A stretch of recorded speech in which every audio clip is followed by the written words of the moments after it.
had some very strong feelings about this movie. Overall, I think it's an okay movie. A lot of things in this movie are homages to what has been done before.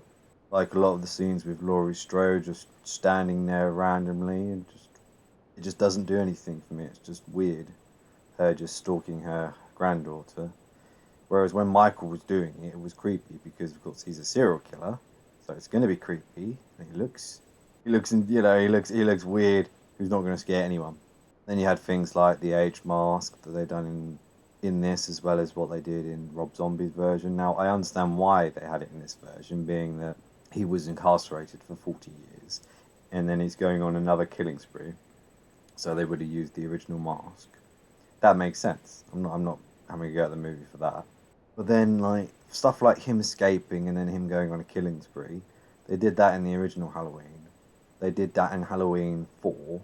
They did it in 6. So they've already done it quite a few times. So for them to redo that again without giving the audience anything extra, it just kind of gets a bit boring. We've had Laurie with kids before. We've had that. We've had Jamie and we've had John. And yes, when they were introduced, they were kind of basic. But throughout the 3 movies, Jamie got better and better and more developed. And John was okay, but he's much better than Karen because Karen, all she does throughout all the movie is moan at how badly her mother treated her. Whereas all she was doing was teaching her self-defense. That's all she was doing. Yes, she did it a little bit early, like from the when she was a kid. Yes, that's very early and a little bit much. But she's not like a bad mother that's beating her or like shunning her or anything like that. You can tell like throughout the movie she does care for Karen, but Karen doesn't seem to give a damn about her mother, and she's trying to get Alison to not spend any time with her at all, which it just move, isn't it really? Then you have Laurie Strode. She's back. Now, in the original Halloween, right, I thought she was boring. I'm not going to lie. She was boring. And in this movie, she is boring. She's supposed to be like this damaged character, but at no point does she seem damaged. She doesn't act damaged. She doesn't act like all assertive and stuff like that. When she's supposed to be hunting Michael, she shoots him like from about 2 meters, 2 meters away. She shoots him, and then he just disappears. And then instead of like going to go after him, like looking around and stuff like that, he's not gonna jump a building or something like that. He walks pretty slowly, and she just loses him. Like with 40 years of experience and like training for all of this for nothing. I'm gonna come back to that at a later point when I talk about the third act, because that really bothers me as well. Alison is probably the character that I like the most because, well, I don't know actually. I just don't know. She just seems like she's empathetic. She seems nice. Her interaction with the friends, they're interesting. I think she is probably her and Sartain make the movie interesting. Now, when I first watched the movie, I didn't really like Sartain that much. I was like, okay, so he's gonna either be Loomis, but he doesn't. He doesn't. He's not Loomis, clearly. But something about him, I don't know. When he's on screen, his presence just interests me.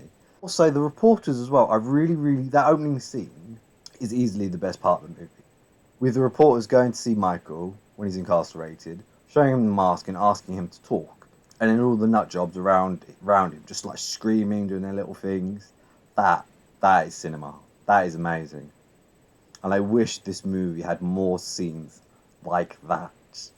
But it doesn't. There's a few good ones where like they do walk around the houses where he's killing and stuff like that. They're pretty good. And the guy who plays Michael is brilliant. He is easily one of my favourite portrayals of Michael Myers. Presence without even needing to do much. I can't explain it. It's not like Kane Hodder, where like Kane Hodder like does this the strong breathing and stuff like that when he plays Jason. This guy just, I don't know. It's just he walks in a weird way, but it's not off-putting, if you know what I mean. And the brutal Michael is back as well. He's very brutal. He likes to like carve people's faces to be jack-o'-lanterns and stuff like that. He stabs them. He rips people's teeth out. He is really, really brutal. Really, really brutal. Which he wasn't in the original, but then when like Rob Zombie remade them, he was a bit of a brute. And again, I think that's more to do with the fact it's modern horror. Modern horror just seems to have that these days. He needs to be excessively violent. He can't just stab someone and just kill them. He has to just do loads of stuff to them, which is fine. It makes it interesting. It does. But about Laurie's damaged psyche again. The only time Laurie Strode seemed damaged was in a deleted scene where she was at the shooting range and at the end of it she was going to pop herself off until she got the buzzer from the reporters. Now, I actually quite like that scene because that shows that she's not willing to live anymore. She hasn't got anything to lose whatsoever, which explains why she's so damn relentless in the third act of the movie, because she doesn't give a damn about herself. She doesn't give a damn about her life. She'll easily throw it away. But yet that scene in the movie was cut. It was an alternative scene. But that would have added so much to the character, and it would have just shown a different side of Laurie that we haven't seen in anything before. Because in H2O, I think that is the best representation of Laurie Strode. She's damaged, she's an alcoholic, she's taking medication, she's clearly paranoid, and she is very affected 20 years later from the attack of Michael Myers. But at the end of it, she decides to take a stand. And I love that. I absolutely love that portrayal. But this movie just doesn't do that. In the third act, you have to have Michael getting knocked out, driven by Sartain to the Strode house for them actually to meet and have a final. It's stupid. It's really, really stupid. And the fact that they've got rid of the brother and sister bond, I don't understand at all, because Michael's whole thing, his whole gimmick, was he was killing his bloodline. He's always been doing that. That's what he's always been doing. Yes, it was established in the second film, but the second film was written by John Carpenter and Deborah Hill. It had the original mask from the original movie, and it was the true sequel. But everybody's like, no, it's not canon anymore. But it was. It was made by exactly the same people who made the first one. So I don't understand that argument. Then they go like, oh yeah, but this is the first movie you have to do that. And like, no, again, it's not. Texas Chainsaw was a direct sequel to Texas Chainsaw Massacre. And yeah, this isn't the first movie to be a direct sequel to anything. Even Sleepaway Camp has had direct sequels to the first one. The fourth one was. But this movie, for some reason, gets all of the recognition for it. For reinventing the wheel, even though it didn't really. Yes, it's an easy jumping on point for a lot of new fans, which I totally appreciate, because if they watch this movie and they like it, it's an in for them, and they could potentially watch the rest of the franchise. They could watch all the rest of the movies because of this one movie, and if they like it. And I'm happy for that. I'm happy for new fans to come into this franchise and get the love and attention it deserves, because it's a great franchise. It is. Back to the third act, right? So we got Laurie, Karen, and Ray, who has peanut butter on his penis. Yeah, he's taken out easily. And then you have the two girls, right, in the house, armed to the teeth, with like 20 guns on the wall. Laurie just takes one gun, and Karen takes one. And a few scenes later, Karen doesn't have the gun. I don't know why she doesn't have the gun anymore. And then Alison is driven in the back of the car with Michael and Sartain driving. I don't know what kind of plot armor she's got, because throughout this movie, Michael's been killing people left, right, and centre, not giving a damn who they are. He doesn't leave any witnesses. So for him just to not kill her, it didn't make a whole lot of sense. Yes, I understand him wanted to kill Sartain because he was driving, but I'm pretty sure Sartain would be fine if he just decided to snap her neck in the back. But no, instead he kicks through the thing, gets Sartain out the car, she escapes, runs off somewhere, and then we lead into the finale, right? And Laurie, who has 40 years of expertise, of survivalist training, has a shotgun. Turns off all the lights so she can't see a damn thing and has to use a torch. She goes next to the door, which has windows on it, were deadlocked with a little barricade, right? And she puts her back to the window. Why would you do that? You've been training for 40 years to kill Michael Myers, and you're going to be stupid enough to have windows in your front door and then lean next to it with a shotgun aimed in the air. Of course he's going to break through the damn window and try to kill you. What are you bloody doing? And then when he does smash through the window and she blows some of his fingers off, she acts surprised. I'm like, no, you shouldn't be surprised. You're an idiot. That's stupid. And then when he does get in the house, she doesn't go downstairs to get more ammo or get more guns. You got 20 guns downstairs and no one's bloody using them. She gets disarmed by him after he's hiding in mannequins because she's turned all the lights off so she can't see a damn thing unless she has a light on the bloody gun. Then she pulls out a knife and she's expecting to win against him in a knife fight. Right, okay. Obviously, he wins. Obviously. And then she gets thrown off the porch. Alison comes into the house and then she disappears. I'm like, okay, great. Then you have Karen doing the, oh, please don't hurt me. Oh, Mum, I need help.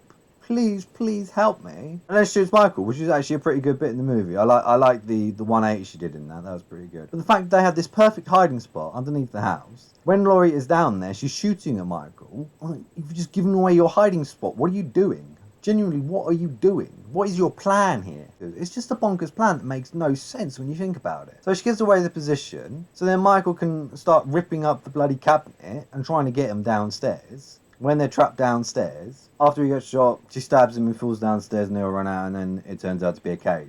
Great. Well, couldn't you just have had a trapped bloody door in the back and then just got him down there and just sealed it that way? That would have been a lot safer. No one would have needed to got stabbed. No one would have needed to bloody pretend to be like in danger or anything like that. It could have just been a safe way to get them out. Would it have been cinematic?